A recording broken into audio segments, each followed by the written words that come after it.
Bien, ¿se ve, chicos? Cemento. Sí, doctorita. Gracias. Bien, entonces, habíamos visto la clase anterior, las clases anteriores, lo que es la encía, que es el primero de los tejidos periodontales, lo que es el ligamento periodontal, que viene a ser el segundo de los tejidos periodontales. Y ahora vamos a ver lo que es el cemento, que vendría a ser el tercero de los tejidos periodontales. Este tejido es un tejido duro.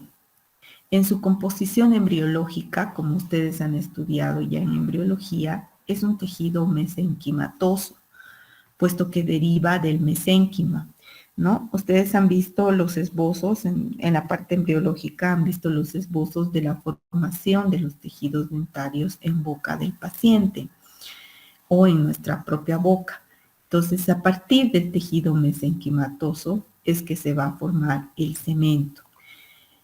Es un tejido mesenquimatoso, calcificado y avascular. Entonces, es un tejido que se forma y no se puede volver a regenerar por este motivo que es avascular. Entonces, si es avascular, no hay nutrientes, no hay oxigenación en ese tejido. Entonces, una vez que este tejido se forma y recubre la raíz del diente, no puede volver a ser reemplazado. Es por eso que ustedes no pueden, cuando hay una caries radicular, reponer el tejido que ha perdido el paciente con la caries a nivel del cemento. Hasta el momento no tenemos ningún material que pueda reemplazar la dureza del cemento y la constitución del cemento. Por este motivo, porque este tejido no puede ser regenerado. Una vez que se pierde definitivamente y no podemos reponerlo. Entonces es el que recubre la parte de la raíz anatómica en toda su extensión. Es un tejido de protección, podríamos decir así, para la raíz de la pieza dentaria.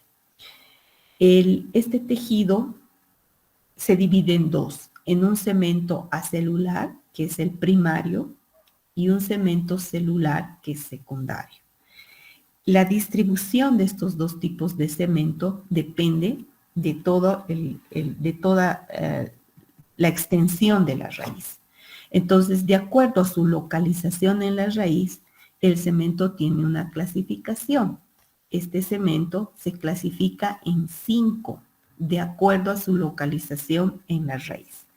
De acuerdo a esto, tenemos el cemento acelular y afibrilar, que se encuentra a nivel del tercio cervical de la raíz. Entonces, en el tercio cervical, ustedes van a encontrar un cemento que se considera primario. Este cemento es acelular y afibrilar.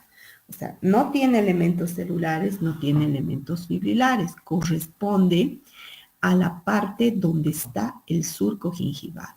Por eso ese espacio es un espacio virtual, es un espacio libre, donde no hay formación de elementos celulares y tampoco hay formación de fibras colágenas que puedan unir el surco gingival al diente, ¿no? Entonces queda en espacio libre.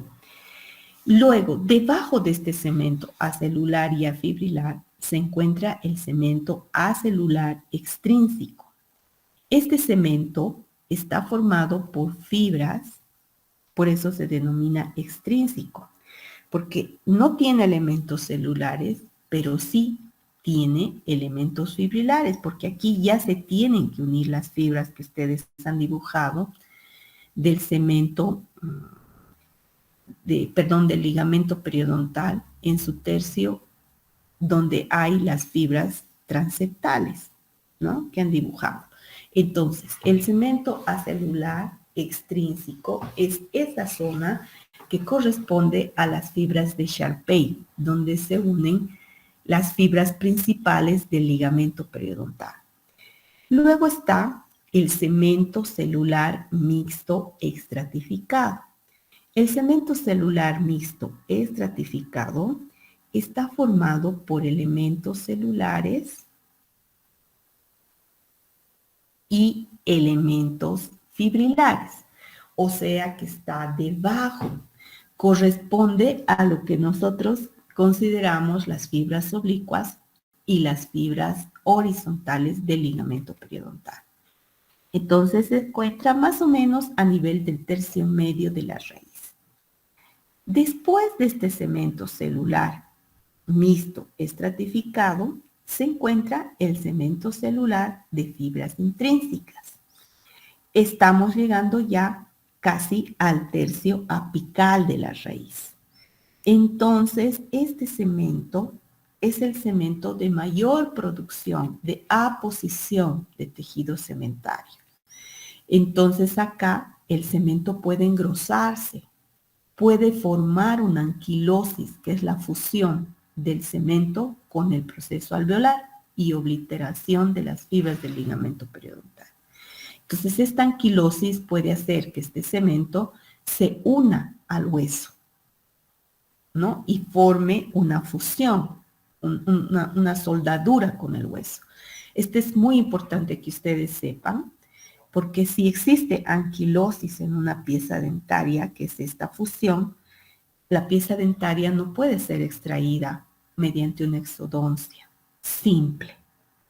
Tiene que ser una exodoncia quirúrgica, donde nosotros entremos con una fresa y desprendamos esta fusión. Generalmente sacamos una parte de hueso para extraer la pieza dentaria. Entonces, esto es lo que ustedes tienen que buscar en una placa radiográfica, que no exista esta fusión para que ustedes puedan retirar la pieza libremente mediante una exodoncia simple. Entonces, acá va a estar el cemento celular de fibras intrínsecas. Por debajo de este cemento celular se va a encontrar el cemento intermedio, que está prácticamente formada por elementos celulares y elementos fibrilares que corresponden a las fibras radiadas del ligamento periodontal. ¿Ya? Entonces, esta es la clasificación del cemento de acuerdo a la protección que hace el cemento a la raíz de la pieza dentaria. Entonces, en esto consiste, en esta estratificación o clasificación de los cementos, consiste su tarea para la próxima semana, para el día miércoles, en la que ustedes deben hacer un dibujo y deben colocar en el exterior de la raíz que protege el cemento los diferentes tipos de cemento que tiene, ¿ya? Y decirles una cosita. Ustedes ahorita en clases son 29 estudiantes, ¿no? Ya tengo la foto, digamos, de los que están en clases ahorita. Son 29, conmigo son 30. Entonces, probablemente ingresen a la clase 2 estudiantes más, hasta 5 puede ser que ingresen a mitad de la clase, con el link que les he mandado, pero no más. Sin embargo, los días miércoles en mi escritorio, yo tengo muchas más, el doble de trabajos. Y lamentablemente, los trabajos están mal hechos. No corresponden a lo que yo les explico. Muchas veces ustedes seguramente, bueno, sus compañeros que no han ingresado a clase, no han escuchado la explicación que les he dado. Esta explicación de la clasificación del cemento no la han escuchado. Entonces van a ir al libro, van a hacer una copia o van a copiar de internet y van a imprimir o van a hacer un dibujo mal hecho en los pasillos de la facultad o días antes a entregarme. El día lunes generalmente están preguntando cuál es la tarea. Entonces, ustedes chicos, los que están en clases, no me acuerdo a qué grupo les he dicho de práctica, en este momento, ustedes están formando su conocimiento. Al darles yo esta tarea, tengo un objetivo. El objetivo es que ustedes vayan a fijar cosas que les van a servir para trabajar en la materia a futuro, en su vida profesional, en cuarto, en quinto año. Son cosas que ustedes deben tener impresas en su cabeza. Pero estas cosas deben ser apoyadas con la explicación del docente, como lo estoy haciendo yo. No pueden ser fijadas en mala manera por ganar un punto o por ganar dos, por la conversación que ustedes tengan en pasillo con sus compañeros. Entonces, al decirles ustedes la tarea a los compañeros que no han ingresado a la clase, no les están haciendo un bien, les están haciendo un mal, les están coartando su conocimiento, ¿no? Entonces ellos van a aprender mal, como que la tarea va a estar mal hecha, ¿no? Yo les había dicho la anterior semana a los que han asistido a clases y me han hecho bien la tarea, que tienen que ser en una hoja un dibujo de las fibras que corresponden a la encía y clasificarlas, ¿no? ¿Cuáles son las fibras de la encía? Y en el otro lado de la hojita hacer otro dibujo donde pongan el ligamento periodontal y las fibras del ligamento periodontal, ¿no? En el dibujo. Y de esa manera ustedes se ubiquen. ¿Dónde están las fibras oblicuas? ¿Dónde están las horizontales? ¿Dónde están las radiadas? Que ahorita hemos vuelto a mencionarlas. ¿Dónde están las transeptales, las prestoalveolares? Que van a corresponder a partes de este cemento. Entonces, los que han asistido a clases me lo han hecho perfectamente. Los que no han asistido a clases me han hecho cualquier cosa. Me han hecho un dibujo, en un solo dibujo me han puesto todas las fibras mezcladas, que no encuentro cómo han grabado en su cabeza cuáles son las gingivales y cuáles son las del ligamento periodontal, cuáles son las principales, cuáles son las secundarias. O sea, es un chen. Al final de cuentas, esas personas no saben lo que están haciendo, simplemente han hecho por cumplir la tarea. Entonces, yo les pido a los 29 estudiantes que están ahorita registrados, sean egoístas con lo que hacen y con lo que tienen. Entonces, si su compañero, su mejor amigo, la persona que este momento está a su lado, no ingresa a clases, no le digan lo que es la tarea.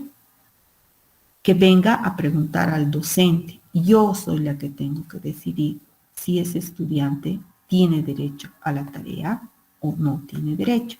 Si yo considero que no ha ingresado porque estaba enfermo, porque no estaba trabajando, porque no podía ingresar a clases, le explicaré cuál es la tarea y me va a hacer en forma correcta para que haga bien. Si yo considero que no lo ha hecho porque no le ha dado la gana, así, o no se ha despertado para pasar clases, no le diré.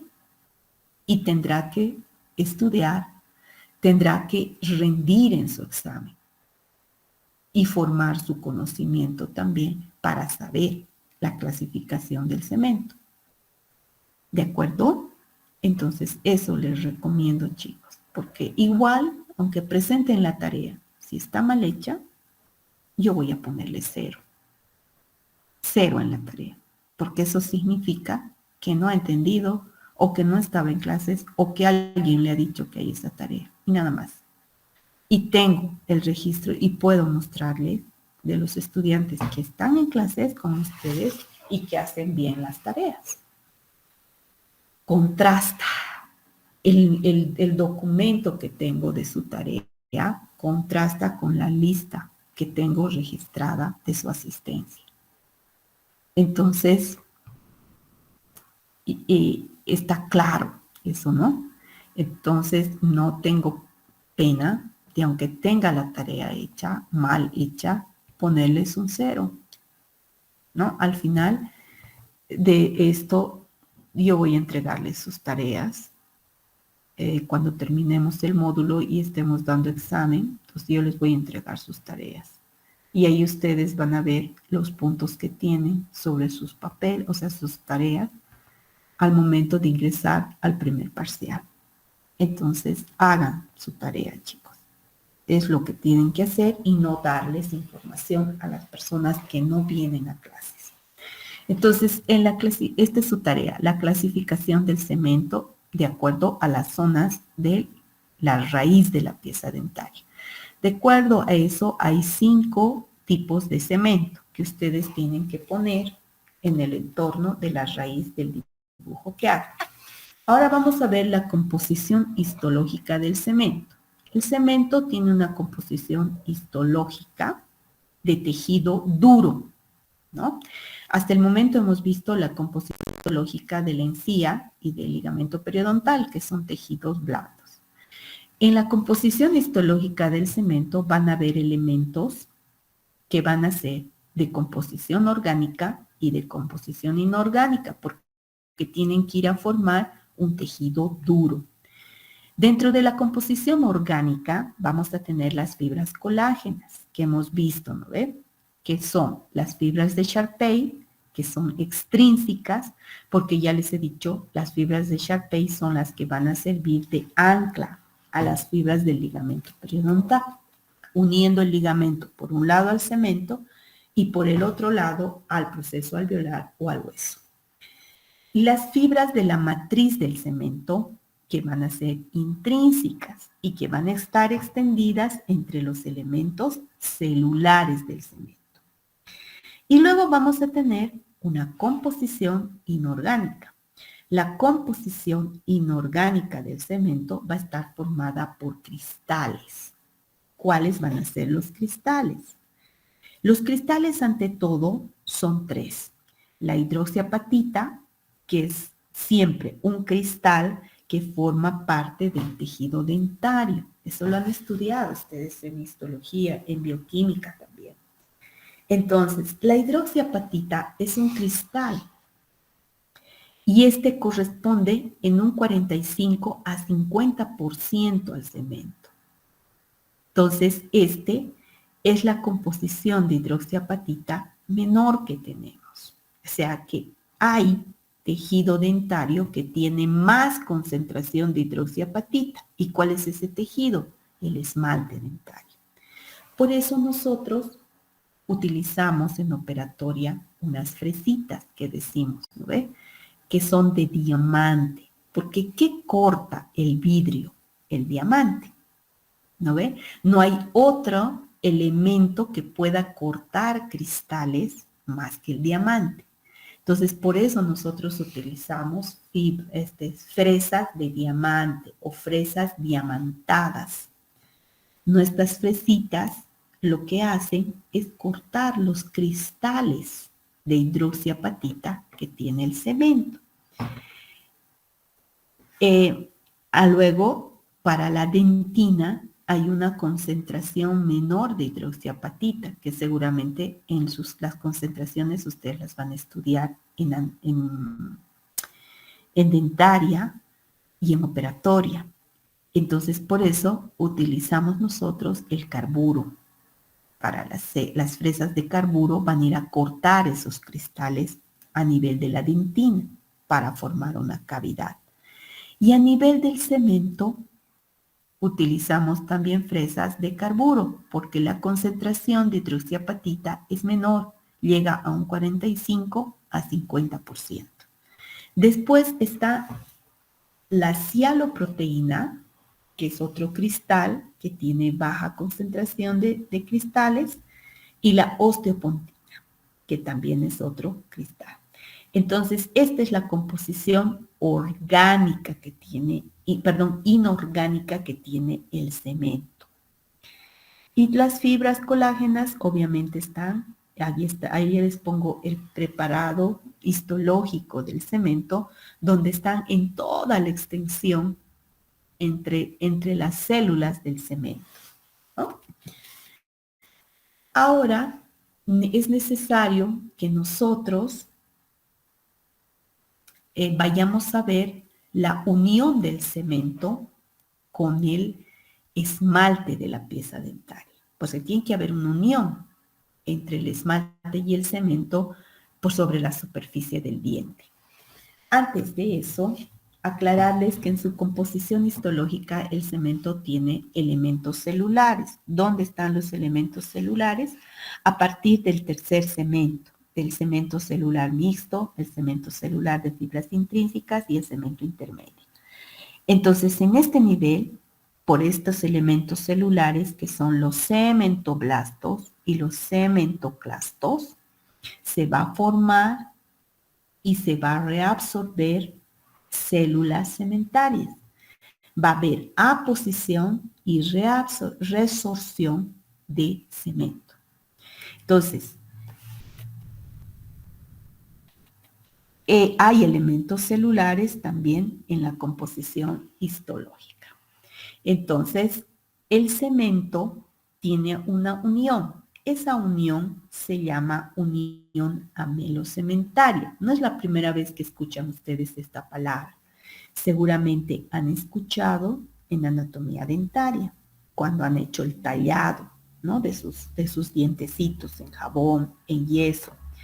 Ustedes han ido a terminar en la parte cervical, en la unión del esmalte con el cemento, o unión, si quieren, de la corona del diente con la raíz del diente. Entonces, también han hablado de la corona clínica y la corona anatómica del diente. La corona clínica es toda aquella corona del diente que está cubierta por esmalte. Entonces, ¿hasta dónde va a llegar la corona anatómica? Hasta la unión amelocementaria del diente, hasta esta que vamos a aprender. Y a partir de la unión amelocementaria puede haber una migración de la encía hacia apical de la pieza dentaria. Si hay esta migración de la encía hacia apical de la pieza dentaria, hay lo que se conoce como la recesión gingival, que lo hemos visto en encía. ¿Ve? Cuando hemos hablado de encía, hemos hablado de la posición de la encía. Y hemos dicho que cuando hay una migración hacia apical del diente es patológico y se llama recesión gingival. Entonces se forma en la boca del paciente la corona clínica. ¿Qué es la corona clínica? No es igual a la corona anatómica. La corona clínica se va a medir desde el borde incisal del diente hasta el margen de la encía. Entonces vamos a tener la corona clínica cuando hay recesiones gingivales mayor a la corona anatómica del diente. Esto quiero que lo graben muy bien en su cabecita, porque esto tienen que acordarse cuando estén haciendo el sondaje de la pieza dentaria.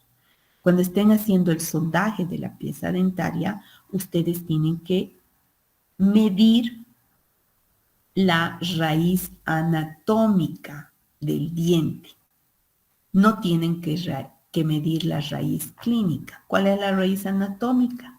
La que va desde el límite amelocementario hasta el fondo del surco gingival.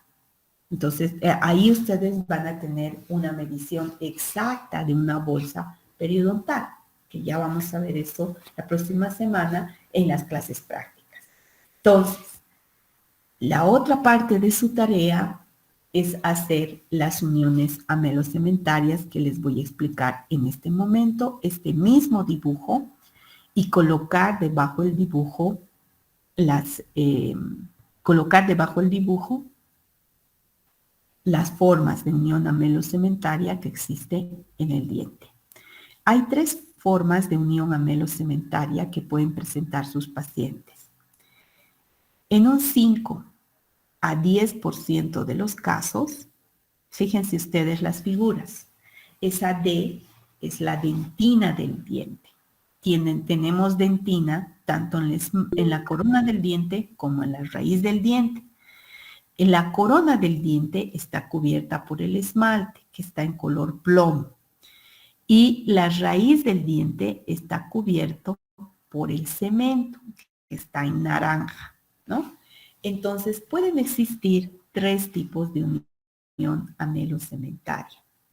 En un 5 a 10% de los casos, existe una separación entre el esmalte y el cemento. Deja un espacio, ¿se fijan ustedes? Hay un espacio entre el cemento y el esmalte. Ese espacio queda solo dentina expuesta. Entonces ahí los pacientes van a tener mucha sensibilidad. Prácticamente les van a decir, tomo algo frío y me duele toda mi boca.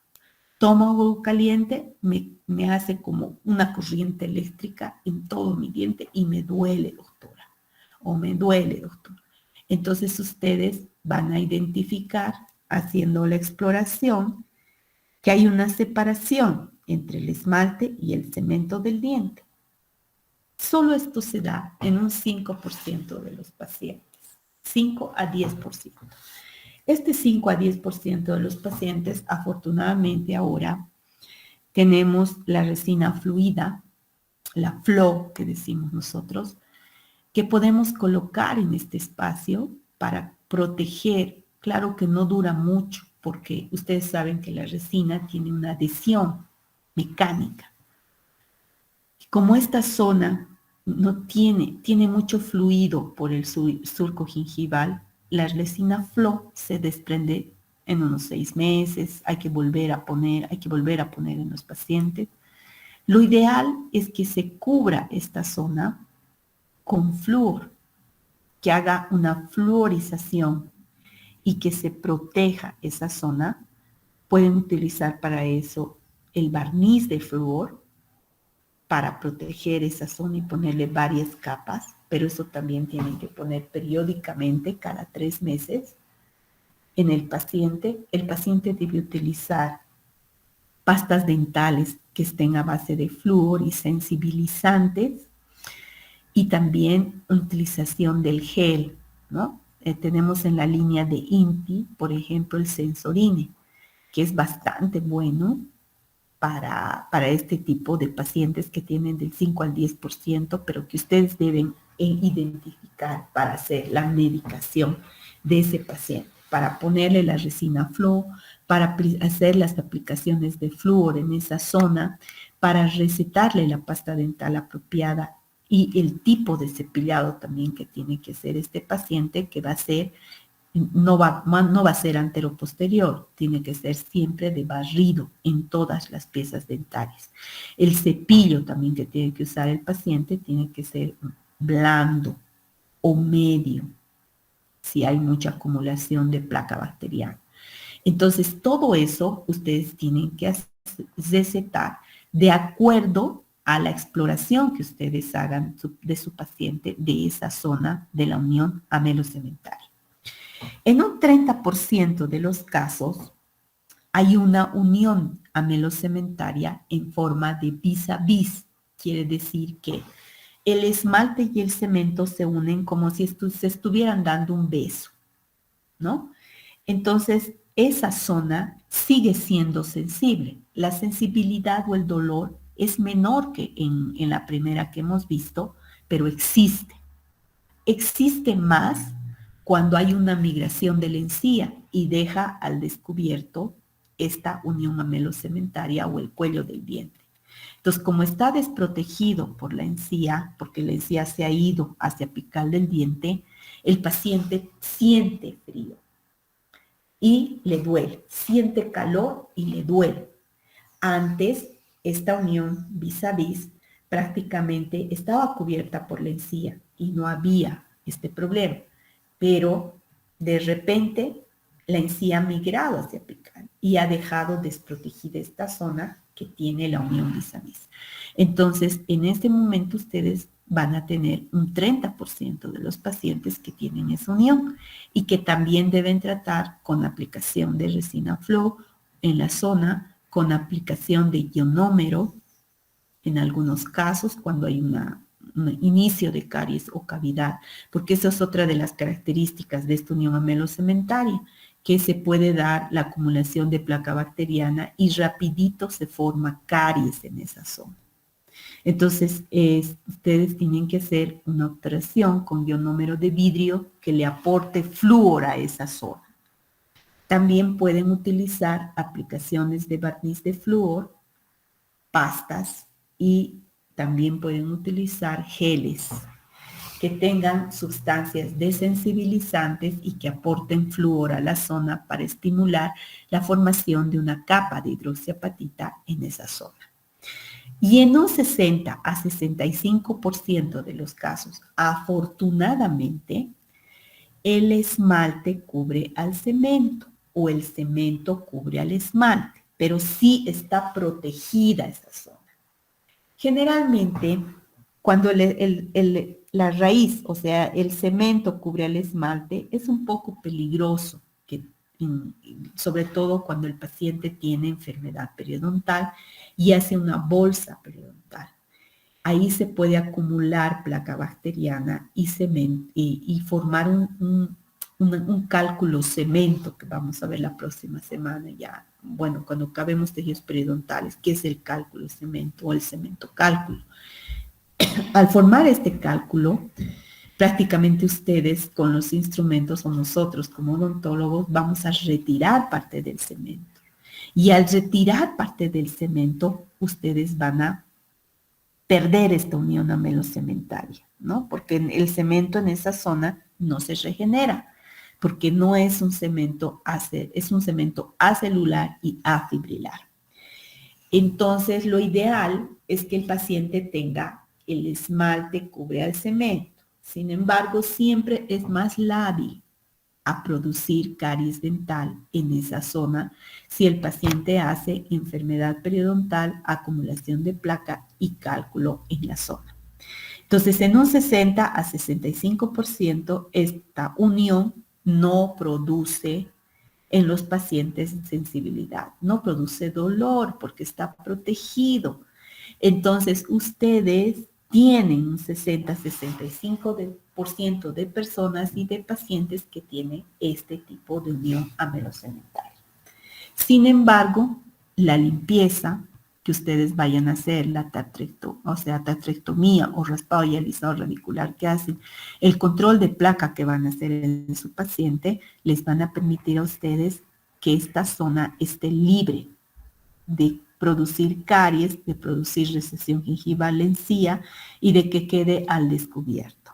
También puede estimular esta unión amelocementaria la aplicación de flúor. El flúor pueden ponerlo en gel. Ya les han enseñado en semiología estomatológica, no, en OPC, les han enseñado la aplicación de flúor. Pueden utilizar una aplicación 4x4, 4 veces al año, cada 3 meses. Si el paciente es lábil a tener caries, pueden utilizar aplicación 2x1, o sea, 2 veces al año, cada 6 meses, o pueden hacer la aplicación 3x1, que vendría a ser cada 4 meses, ¿no? Al año. Entonces, ustedes determinan cuántas veces van a aplicar flúor de acuerdo a cómo el paciente es lábil a tener problemas de caries. Muy bien, esta es su tarea. Es otra de sus tareas, ¿no? Esto pueden hacerlo si quieren en la misma hojita o pueden utilizar otra hoja accesoria para complementar su tarea. Ahora vamos a ver las funciones del cemento. El cemento tiene 3 funciones básicas, principales. La principal función es de protección. Eso saben ustedes, porque les he hablado desde el principio de la clase que el cemento es el tejido duro que va a proteger a la raíz de la pieza dentaria. Se encuentra por fuera de la dentina, como han podido ver, y está en toda la extensión de la raíz de la pieza dentaria. Entonces está protegiendo a la pieza dentaria. Sin embargo, en las funciones del cemento mismas, o sea, en las funciones propias del tejido, está el grosor del cemento, ¿no? El grosor del cemento es de 16 a 60 micrones. Eso quiere decir que es sumamente delgado el cemento, sobre todo en el tercio cervical, donde es un cemento afibrilar y acelular. Entonces, el grosor del cemento varía. Cuando sobrepasa estos 60 micromicrones, se da una patología, que es la hipercementosis. La hipercementosis es la formación o aposición de cemento, es un tejido duro. ¿En qué caso se da la hipercementosis? Cuando hay un trauma de oclusión. Entonces, al haber un trauma de oclusión, la pieza dentaria está sometida a un golpeteo constante, a un traumatismo constante de oclusión. ¿Esto qué va a producir? Va a producir que el cemento se forme más en aquellas zonas en las que tiene elementos celulares y elementos fibrilares. ¿Cuáles son esas zonas? A partir del tercio medio de la raíz hacia apical. Entonces, en esa zona se puede dar un engrosamiento del cemento. También puede haber hipercementosis en pacientes que hagan patologías donde tienen aposición de tejido, ¿no? O formación de excesivo colágeno, como la fibromatosis, digamos. Entonces, ¿qué sucede ahí? Hay un engrosamiento del cemento, el paciente puede tener dolor porque al haber un engrosamiento del cemento dentro del alveolo, se puede deformar una necrosis del ligamento periodontal. Al haber una necrosis y hay una obliteración, el cemento puede fusionarse al hueso y formar una anquilosis. Pero hasta que eso pase, el paciente puede tener mucha sensibilidad en sus piezas dentarias. Entonces, el grosor normal es de 60 a 60, de 16 a 60 micromicrones. Pero si hay un engrosamiento, ese engrosamiento ya es patológico y se denomina hipercementosis. La otra función del cemento es la resorción y la reparación. Escuchen bien, porque ustedes tienen que tener sus términos en su cabecita y en la libretita que les he pedido en forma clara. Entonces, hemos hablado hasta el momento de dos términos con R en los tejidos periodontales. El primer término que hemos empleado es la recesión gingival. ¿Qué es la recesión gingival? La migración de la encía hacia apical de la pieza dentaria, dejando al descubierto el cemento, dejando al descubierto la unión amelocementaria. Eso se llama recesión gingival. Ahora, el segundo término que hemos empleado es la resorción. ¿Qué es la resorción? La resorción es la pérdida de cemento. Observan ustedes la figura en la que solo se observa el tercio apical de la pieza dentaria donde hay una pérdida de cemento. Eso se denomina resorción. Esta palabrita la van a volver a ver ustedes y la van a estudiar cuando estén en quinto, en operatoria. Van a ver resorciones internas, resorciones externas del cemento. Y van a ver cómo los pacientes llegan a perder cemento. Puede ser por causas externas, digamos traumatismos, traumas de oclusión, o puede ser pérdidas de cemento en forma interna. ¿Cuándo se produce eso? Cuando ustedes trabajan en el conducto radicular y utilizan químicos muy fuertes o concentraciones de químicos demasiado elevadas. Entonces ahí pueden dañar a la formación de cemento y originar una resorción. Entonces, la resorción es la pérdida de cemento. ¿Dónde se produce? Donde están ancladas las células o cementoclásticas. Las células cementoclásticas son las que van a producir la resorción del cemento. Siempre que haya pérdida de cemento, nuestro cuerpo va a formar cemento. ¿A partir de qué? De las células cementoblásticas o células formadoras de tejido. Entonces, en esa zona donde se está produciendo pérdida, va a haber una zona contraria, donde se produzca reparación o aposición. pero solo acuérdense que puede haber reparación en la zona donde hay elementos celulares. ¿Cuál es esa zona? Esa zona es a partir del tercio medio de la raíz donde estén células cementarias y fibras de tejido conectivo que vayan a nutrir esa zona prácticamente. ¿De acuerdo? Muy bien. Ahora vamos a ver las patologías del cemento. En el cemento se pueden producir, bueno, ya han visto una patología del grosor del cemento, que es la hipercementosis. La otra patología del cemento va a ser la anquilosis. La anquilosis, que va a ser la exposición, ¿no?, del cemento. La anquilosis es la fusión, como hemos visto hace un momento, o la soldadura, si quieren, del cemento al tejido óseo con la obliteración del ligamento periodontal. Luego vamos a tener la exposición del cemento al medio bucal, como observan en esta fotografía. Y por último vamos a tener la resorción interna y la resorción externa del cemento. Entonces, la tercera parte de su tarea para la próxima semana es buscar una foto, así como les estoy mostrando yo, de la anquilosis, que va a ser una radiografía, obviamente, porque no van a encontrar foto en vivo, ¿no? Entonces, en la radiografía se tiene que ver la fusión del cemento con el hueso mediante la obliteración o muerte, si quieren, del ligamento periodontal. Un momentito, chicos.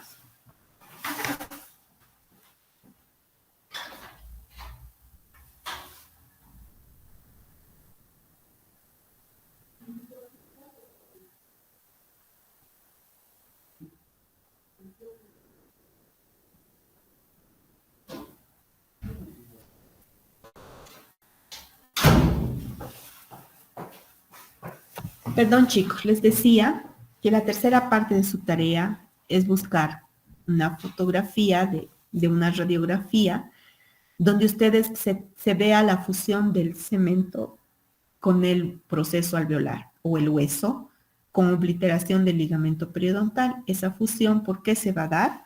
Se va a dar por el aumento de grosor del cemento. ¿Dónde van a buscar eso? En el tercio medio de la raíz hacia apical de la pieza dentaria. Entonces pueden poner en Google anquilosis. Entonces les va a salir varias fotografías de radiografías, escogen una y debajo de esa fotografía que tengan, ustedes explican lo que es la anquilosis. Es la fusión del cemento con el hueso por obliteración del ligamento periodontal.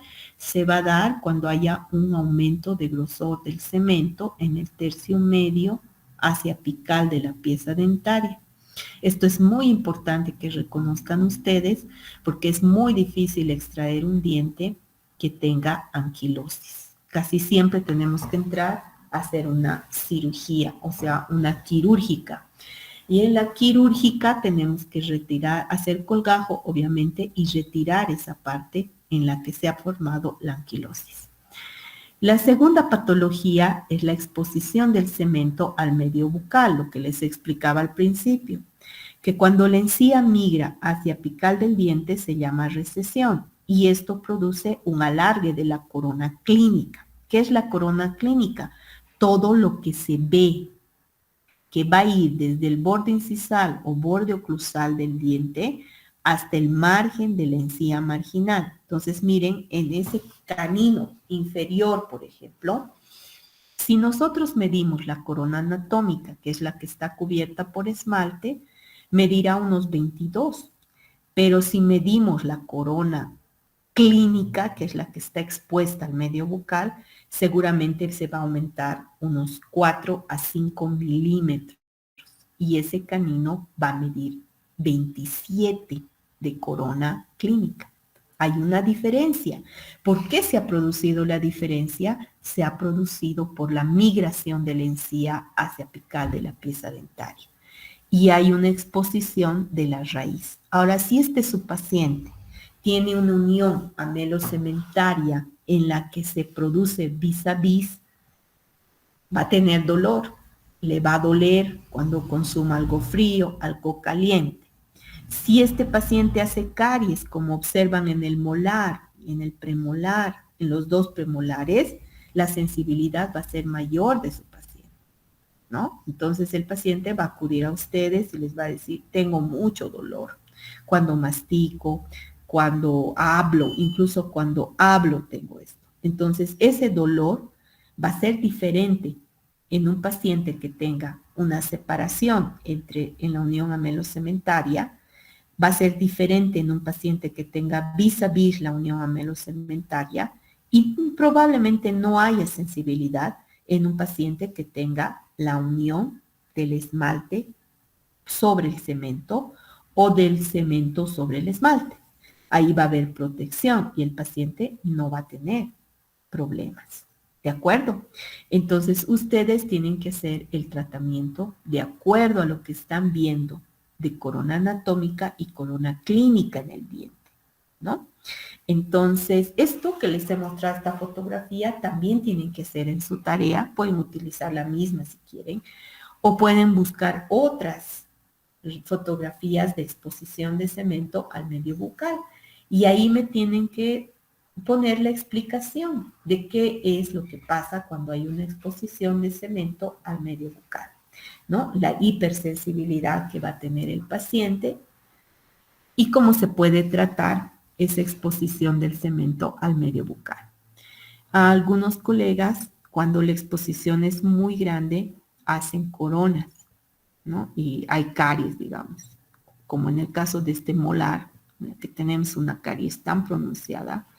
Entonces, para cubrir completamente podemos realizar el tallado de la pieza previa endodoncia y colocar ahí una corona, ¿no? Antes hacíamos mucho las coronas metálicas de oro, porque saben que ustedes que el oro es el metal más noble y que puede mantenerse en boca sin producir daño al paciente ni producir daño a las piezas dentarias. Pero ahora, ¿quién se va a mandar a hacer pues, una corona total de oro? Ya no hay accesibilidad económica. Y el paciente generalmente les dice, no, por estética yo quiero mi coronita blanca, blanquita, por favor. Entonces, ustedes tienen que tener en cuenta esta situación, ¿ya? Ver también las posibilidades, el contexto de su paciente.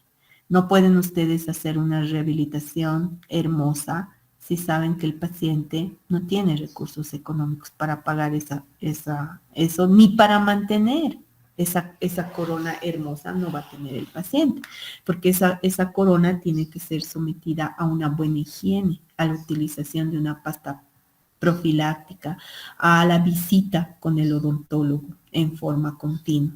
Entonces ustedes tienen que ver todo ese contexto psicosocial de su paciente para hacer el tratamiento, chicos. En eso consiste estas tareas que les estoy dando, en que ustedes hagan una formación de su conocimiento, de su criterio clínico. Porque una vez que ustedes salgan de la universidad, ustedes son los que tienen que hacer la valoración de su paciente y determinar el tratamiento de su paciente. Muchas veces los pacientes van a venir a su consultorio y no les va a importar lo que tienen. Ellos solo van a venir con un objetivo, por ejemplo, decirles, mira doctora, yo tengo mucho dinero, quiero que me haga implantes. Sáqueme mis dientes, póngame implantes. ¿Y por qué? Porque he visto que los implantes se ven mejor, que se ven más bonitos, que son más estéticos, que mis dientes se van a ver como de artista. Pero ¿y ustedes? Ya tiene plata el paciente, va a pagar los implantes, pero ¿y dónde está su conocimiento? ¿Y dónde está su criterio clínico? Le van a sacar los dientes sanos a su paciente para ponerles unos fierros que tienen un tiempo de duración de 10 años, en el mejor de los casos de 20 años en boca. ¿Cómo va a ser? ¿Ese paciente va a tener un mantenimiento, una buena higiene? ¿Cómo va a ser para que ese paciente a futuro pueda mantener su reborde alveolar? ¿Para qué han estudiado 5 años? Para hacer solamente colocadores de prótesis a los pacientes. Para eso hubieran hecho una prótesis dental en 1 año, 2 años, y no odontología en 5 años. Entonces, el criterio clínico para ustedes es imprescindible porque los forma como profesionales. Entonces, por eso es que yo quiero que ustedes le den valor a las tareas que les estoy dando, porque esta formación es como darles poquito a poquito la medicina que a ustedes los va a formar como profesionales. No implica mucho tiempo que ustedes se sienten a hacer su trabajo antes del día miércoles, pero para su vida profesional esto implica mucho. Para su formación en su cabeza como odontólogos, estos pequeños trabajos que son esenciales les ayudan mucho a fijar su conocimiento, ¿sí? Entonces, van a buscar la figura de exposición del cemento al medio bucal y van a explicar qué pasa, qué sintomatología tiene su paciente y qué tratamiento pueden realizar en ese paciente. En la anquilosis, los pacientes pueden mantener sus piezas dentarias, incluso sus restos radiculares firmes al alveolo. Por más que llueva, truene alrededor de esa unión de la anquilosis, no se va a mover el diente, va a quedar ahí en el alveolo de su paciente. Pero si hay necesidad de extraer ese diente por caries penetrante, porque ya se ha roto la corona y está la raíz ahí y ustedes necesitan hacer una rehabilitación, entonces en ese caso tienen que hacer una exodoncia quirúrgica. No pueden hacer una exodoncia simple porque se les va a ir toda la tabla. Van a tener alveolitis tremendas en ese paciente si hacen una exodoncia. Pueden provocar incluso una fractura mandibular por la fuerza que van a imprimir para sacar esa fusión o esa soldadura. Entonces tienen nomás que entrar a una quirúrgica para extraer ese diente. Luego tienen ustedes la resorción interna y la resorción externa del cemento. Ya les he hablado hace un momento que esta resorción externa puede ser provocada por traumatismos que sufre el diente, traumas de oclusión. Miren cómo en esa foto que les he puesto de la raíz se va perdiendo el cemento. Entonces, obviamente, se puede formar fácilmente un proceso porque el cemento está protegiendo a nivel de lápiz. Todo esto que les estoy hablando se va a producir, la anquilosis y la resorción se va a producir del tercio medio de la raíz para abajo. En cambio, la exposición del cemento está relacionada con la recesión gingival. Sí o sí está relacionado con la recesión gingival, porque la recesión gingival es la que produce la migración de la encía hacia apical del diente. ¿Ya? Ahora, ¿cuándo se puede producir eso?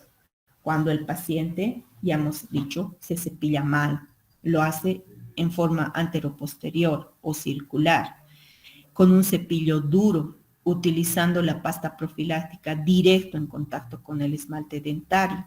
En esos casos, la encía se resiente y se migra. También cuando hay formación de cálculo o de placa bacteriana en esa zona, en esos casos hay una migración de la encía hacia apical de la pieza dental. Entonces tenemos todas estas características de lo mismo. Ustedes buscan una fotografía de resorción interna y externa, que puede ser esta, no me hago problema, y debajo explican lo que es la resorción interna y la resorción externa, dónde se localiza la resorción, dónde pueden ver ustedes y cuáles son las causas de esas resorciones, qué tratamiento hay, ahí está el problema. Tratamiento va a ser la exodoncia de la pieza dentaria. Lamentablemente, porque no podemos someter al paciente a que haga un proceso periapical, como están observando en esa radiografía. Estos pacientes rápidamente hacen absceso, necrosis del tejido pulpar. Miren, el tejido pulpar es como una botella que se rompe la base. Entonces, todo el líquido, todo el contenido del paquete vasculonervioso se va a ir a salir por el ápice y va a provocar mucho dolor al paciente. La corona está íntegra, no tiene caries, no tiene nada. El problema ha surgido en el cemento, dentro, y es un dolor horrible que tiene el paciente. Y muchas veces ustedes se vuelven locos. Los chicos, o sea, ya profesionales, ya teniendo su consultorio, muchas veces me dicen, doctora, me estoy volviendo loco. No tiene nada el diente del paciente, no hay caries, no hay trauma de oclusión, porque ni siquiera tiene antagonista el diente, pero el paciente le duele, le duele, le duele. ¿Qué está pasando, doctora? ¿Qué tiene este paciente?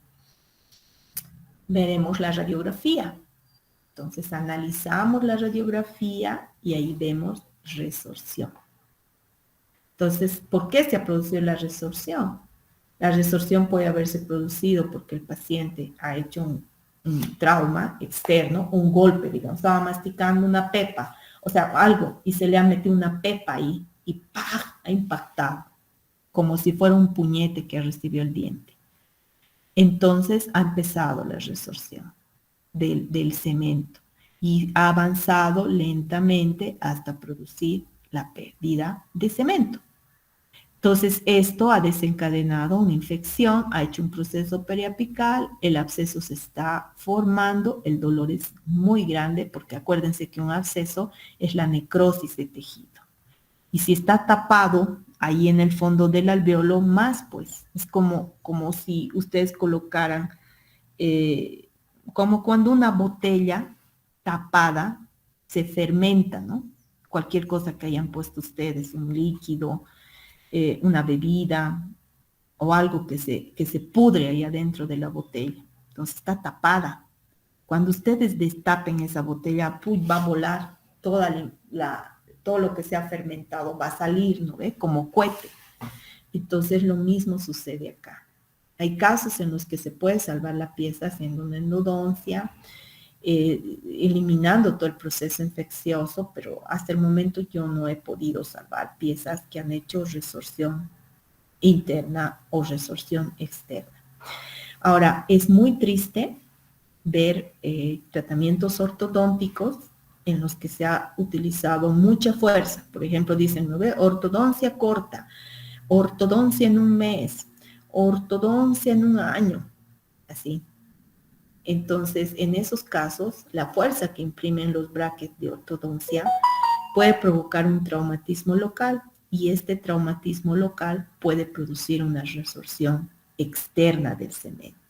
Entonces, al completar la ortodoncia, muchas veces los pacientes vienen con mucho dolor y se muestran algunas piezas dentarias en las que hay la resorción. Tenemos que sacar esa pieza dentaria. Si hay mucha pérdida ósea, mucha pérdida de cemento, tenemos que extraer la pieza dentaria porque va a estar asociada con pérdida ósea. Entonces, ese análisis ustedes ya tienen que empezarlo a tener desde ahora, que están dando sus primeros pasitos para atender pacientes, ¿de acuerdo?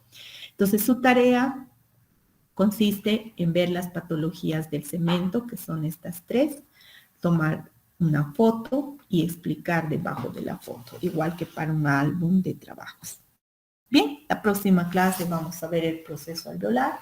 Con esto vamos a completar los 4 tejidos periodontales y vamos a avanzar más placa bacteriana o microbiología periodontal y ya tendríamos temario para dar el primer parcial. El primer parcial, anoten en sus agenditas, hemos programado con las doctoras, el otro día tenía reunión, ¿verdad? Con las doctoras de periodoncia y hemos hecho la programación. Entonces, está programado para que demos el jueves 11 de abril. ¿Sí? El 11 de abril, 10 de abril, perdón. El jueves 10 de abril. Vamos a dar el primer parcial. Entonces, ustedes ya van a tener, los que hacen sus tareas, la cantidad de puntos necesarios, que seguramente van a llegar algunos a 20 porque tienen muy buenos trabajos. Los trabajos se califican en un punto ponderado que corresponde a 4 puntos. Entonces, ¿cómo van a hacer? Cada clase les doy un trabajo y van a ser aproximadamente cinco clases, pueden llegar a los 20 puntos. Entonces ya pueden tener 20 puntos para ingresar a su primer parcial. Entonces ustedes busquen, ¿no? Busquen la excelencia, busquen la calidad en lo que están aprendiendo, porque en realidad ustedes tienen que formar su propio conocimiento. ¿De acuerdo? Esa es la tendencia de la educación ahora, a que ustedes contribuyan en la formación de su conocimiento y no aprendan de memoria para rendir el examen. Tampoco memoricen exámenes pasados, porque ustedes mismos se engañan con esa nota. Si ustedes estudian de un examen pasado o estudian de, qué sé yo, de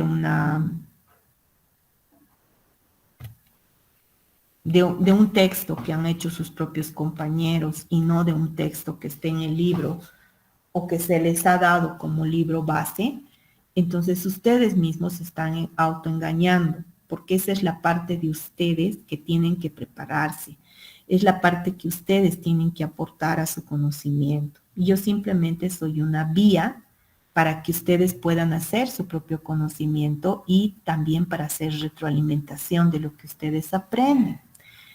Entonces, por favor, chicos, sean egoístas con los compañeros que no ingresan a clases. No les digan cuál es la tarea. Si les preguntan, díganle, pregúntale a la doctora. Ella te va a explicar de nuevo, te va a decir cuál es la tarea. Yo no te puedo explicar. ¿Por qué te voy a hacer un daño? No vas a poder entender lo que yo te diga. Entonces, ustedes son los que tienen que ayudarme también con los compañeros que no están ubicándose en lo que tienen que hacer. ¿De acuerdo, chicos? Entonces, esto vamos a ver por hoy. Ya tienen clara la tarea. De todas maneras, vean ustedes qué va a pasar en la parte práctica en la facultad. Pregunten. Yo voy a estar de todas maneras mañana en la facultad en la mañana para ver cómo vamos a hacer con las clases prácticas. Posiblemente sigamos pasando sobre todo el preclínico, porque me interesa que ustedes terminen la parte preclínica para entrar ya a la parte clínica, para trabajo con sus pacientes, si no van a estar cortos de tiempo en eso. De todas maneras, ustedes vean cómo vamos a hacer, porque el comunicado de la Universidad Mayor de San Simón dice que ya no vamos a tiquear, por ejemplo, los docentes. Vamos a firmar en planilla a partir de hoy. Entonces, tal vez continuemos con las clases preclínicas, como les digo, en un horario en el que vamos a ir, o tal vez también se suspendan esas clases por la dificultad que van a tener varios estudiantes de asistir, o tal vez lo hagamos en forma mixta, hagamos práctica con los que pueden llegar a la facultad y teoría con los que, y virtualmente con los que no puedan llegar a la facultad. De todas maneras, la preocupación del país es muy grande, ¿no? Por la falta de hidrocarburos, por lo que estamos atravesando. Es algo que nosotros nos hemos resistido a ver como bolivianos, pero creo que ya estamos entrando en el ojo de la tormenta. Así que ustedes, chicos, pongan de su parte, chicos.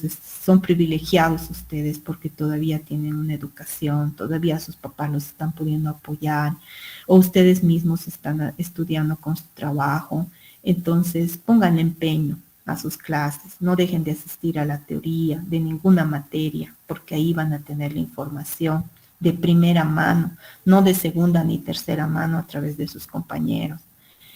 Entonces, un abrazo para todos ustedes, chicos. Recen mucho los que son católicos para que se solucionen estos problemas, aunque sea en parte en nuestro país, y podamos seguir avanzando, ¿ya? Entonces, los veo mañana a los que puedan llegar, ¿no? Que les toca la parte práctica. Vamos a tener tolerancia en la asistencia, pero traten de llegar como puedan, chicos, porque saben que el preclínico es habilitante para que ustedes ingresen a la parte clínica. Bueno, que tengan un lindo día. Los veo en la facultad, chicos. Chao, chao. Hasta luego, doctora. Me piden que repita la tarea. La tarea consiste en 3 cosas, ¿no? Primero, tienen que hacer los tipos de cemento. Al hacer un dibujo y alrededor poner cuáles son los tipos de cemento. Lo segundo, tienen que hacer un dibujo de la unión amelocementaria y poner los tipos de unión amelocementaria debajo. Y lo tercero son las patologías del cemento, que les he mostrado cuáles son, poner el dibujo, poner la causa de la patología, dónde se localiza y luego qué tratamiento se puede hacer para esa patología. Eso es la tarea, chicos. ¿Listo? Ya está. Chao, chao. Gracias, doctora. Hasta luego.